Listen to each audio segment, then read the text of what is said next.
Bismillahirrahmanirrahim. Assalamualaikum warahmatullahi taala wabarakatuh.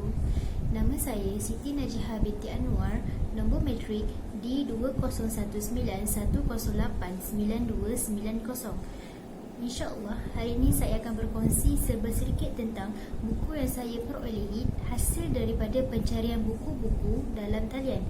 Buku yang akan saya kupas berjudul As-Sahih min Sirah An-Nabi Al-Ahzam.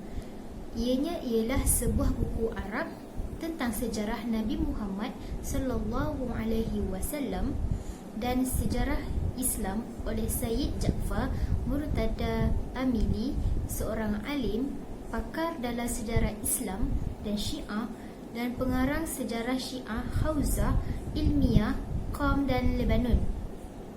Pada mulanya, buku ini disusun dalam pelbagai bahagian menjadi 11 jilid hingga akhir perbincangan Perang Ahzab. Kemudian ia dicetak dalam 35 jilid hingga akhir perbincangan mengenai kejadian Saqifah. Buku ini mempunyai sekitar 1,700 rujukan dan dipadatkan ke dalam bahasa Parsi dalam 2 jilid. Karya ini dihargai sebagai buku tahunan terbaik di Republik Islam Iran.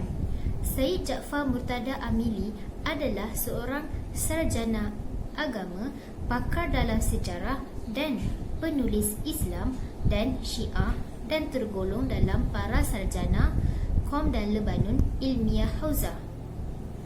Beliau dilahirkan pada tahun 1346 Hijrah bersamaan 1927 Masihi di Jabal Amil. Beliau belajar di Hauzah Najaf dan Hauzah Qom dan menyusun beberapa buku mengenai sejarah Ahlul Bait.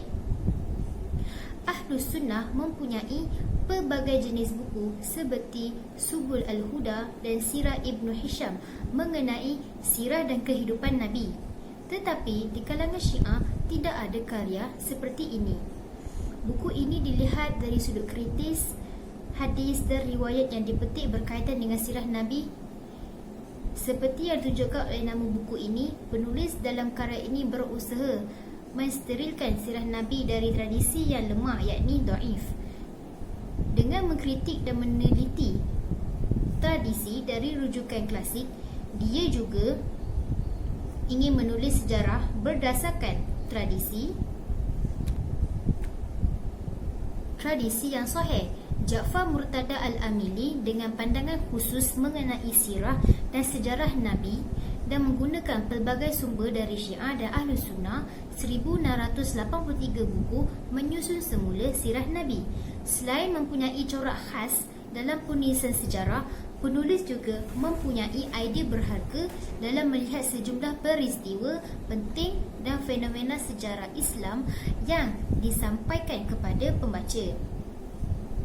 Karya ini mempunyai ciri khas yang dapat membezakan Al-Sahih dari buku sejarah klasik dan moden yang lain.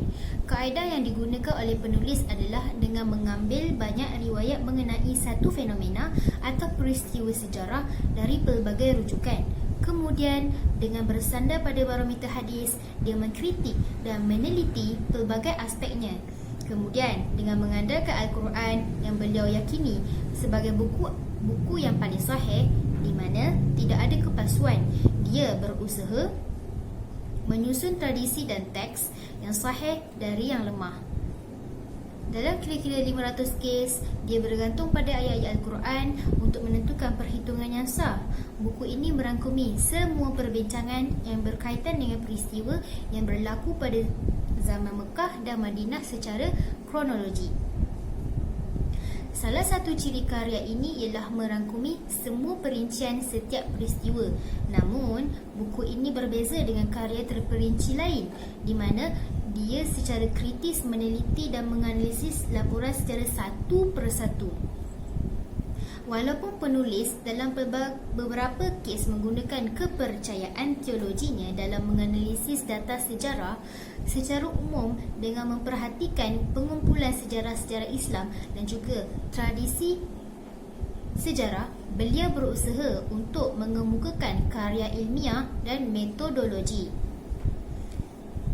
Dalam forum ilmiah, As-Sahih mendapat perhatian khusus dari para sarjana dan Universiti Hauzah dan dianugerahkan buku terbaik tahunan di Republik Islam Iran setelah Jilid 11 diterbitkan pada tahun 2001.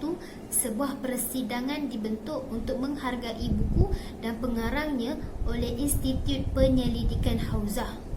Pada mulanya, karya ini disusun dan disajikan secara berperingkat dan dalam bentuk jilid sehingga mampu menghasilkan 11 jilid, dan pada tahun 2005 dikurangkan menjadi 35 jilid dan diterbitkan dalam penerbitan Dar Al-Hadis di Qom. Alhamdulillah, sedikit sebanyak perkongsian daripada saya.